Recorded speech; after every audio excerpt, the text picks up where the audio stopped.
In the quiet town of Elmwood, Clara Hastings was known for her beauty and charm.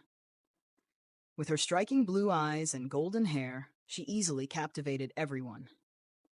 Clara had a lovely smile and always seemed kind and gracious. But beneath that charming exterior lay a dark and sinister secret no one could have imagined. Clara's first marriage was to Thomas Hastings, a sweet and gentle schoolteacher who fell deeply in love with her. They had a beautiful wedding, and everyone thought they were the perfect match. For a while, it seemed that way. Thomas adored Clara and did everything to make her happy. He bought her flowers, took her on romantic picnics, and showered her with affection. But as time went on, Thomas noticed strange things about Clara. She would disappear for hours without telling him where she was going. When he asked, she would just smile and change the subject. One rainy afternoon, while Clara was out, Thomas found some old letters hidden in her desk. They were addressed to a man named Richard Blackwood and spoke of a previous marriage. Thomas was shocked and confused. He had never heard Clara mention Richard before. The letters hinted at a dark past, and Thomas couldn't shake the feeling that something was very wrong. Determined to uncover the truth, Thomas did some digging. He visited the local library and searched old newspapers. What he found sent chills down his spine. Richard Blackwood had died under mysterious circumstances, and there were whispers that Clara might have been involved. Thomas couldn't believe what he was reading. The woman he loved might be a murderer. He knew he had to confront Clara carefully. That evening, when Clara came home, Thomas showed her the letters. Instead of denying it, Clara's smile turned cold. "You shouldn't have looked into my past," she said, sending shivers down Thomas's spine. That night, Thomas couldn't sleep.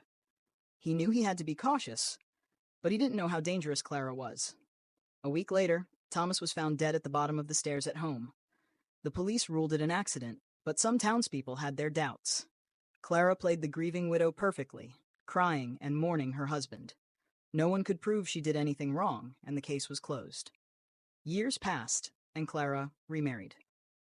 Her new husband, Edward Blake, was a wealthy lawyer who had recently moved to Elmwood. Edward had heard rumors about Clara's past, but he was drawn to her beauty and charm. He decided to keep an eye on her. Edward hired a private investigator to look into Richard Blackwood's death.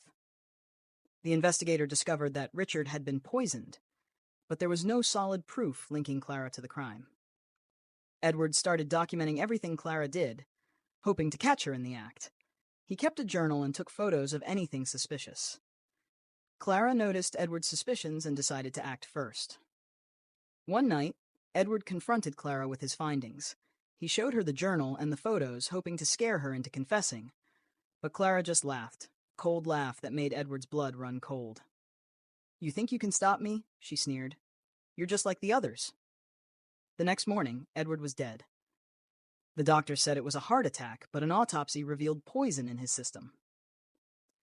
Once again, Clara had covered her tracks well, and there was no evidence to charge her. The townsfolk were more suspicious than ever, but without proof, they could do nothing. Clara remained in Elmwood and continued to charm people. Her beauty and grace were irresistible, and soon she caught the eye of Harold Wright, a rich real estate mogul. Harold was clever and intelligent, having built a vast empire through hard work and smart business deals. He had heard rumors about Clara but was not easily scared. Harold decided to investigate Clara's past himself. He found out about the mysterious deaths of her previous husbands and became determined to gather evidence against her. Harold was careful and methodical, documenting everything Clara did. He even installed hidden cameras in their home. Clara soon noticed Harold's efforts and realized he was onto her.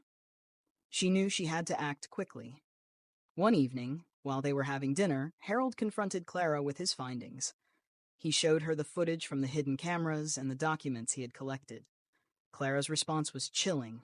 She acted innocent, accusing Harold of being paranoid. She even shed a few tears, playing the victim perfectly.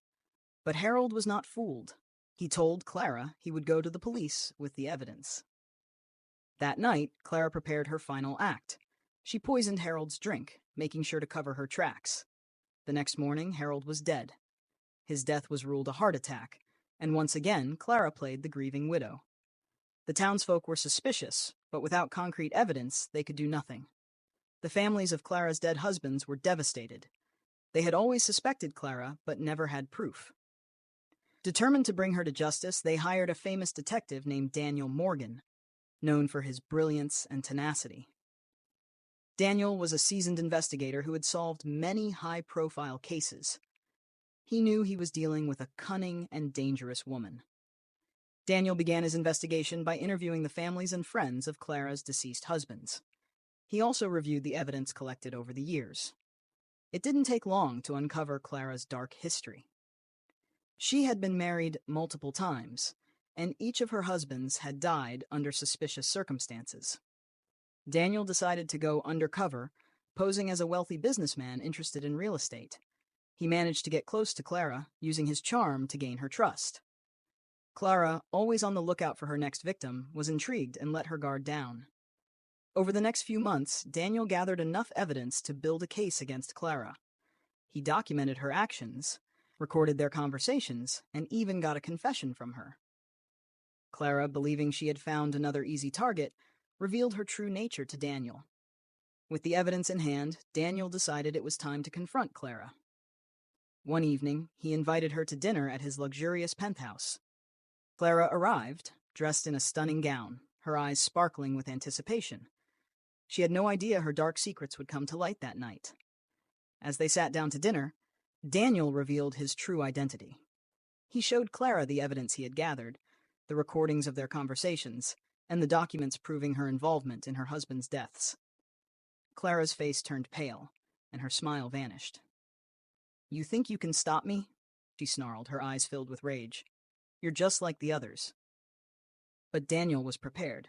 He had already called the police, and they arrived just as Clara tried to run. She was arrested and charged with the murders of her husbands. The trial was big news in Elmwood, and the courtroom was packed with people eager to see Clara Hastings brought to justice. The evidence against Clara was overwhelming. Witnesses testified about her manipulative nature, and the recordings and documents Daniel had gathered left no doubt about her guilt. Clara's charm and beauty, which had once made her popular, were now her downfall. The jury found her guilty, and she was sentenced to life in prison without the possibility of parole. The people of Elmwood were shocked to learn the truth about Clara. She had been a beloved figure in the town, and many had considered her a friend. But now, they saw her for what she truly was, a cold-blooded murderer who had used her charm and beauty to manipulate and kill. In prison, Clara's beauty and charm faded.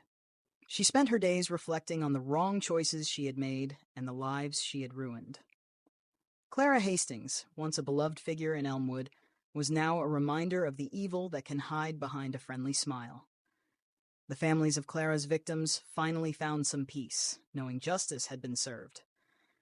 They would never forget their loved ones, but they could now move on, knowing the woman responsible for their deaths was behind bars. Daniel Morgan, the detective who had brought Clara to justice, became a hero in Elmwood.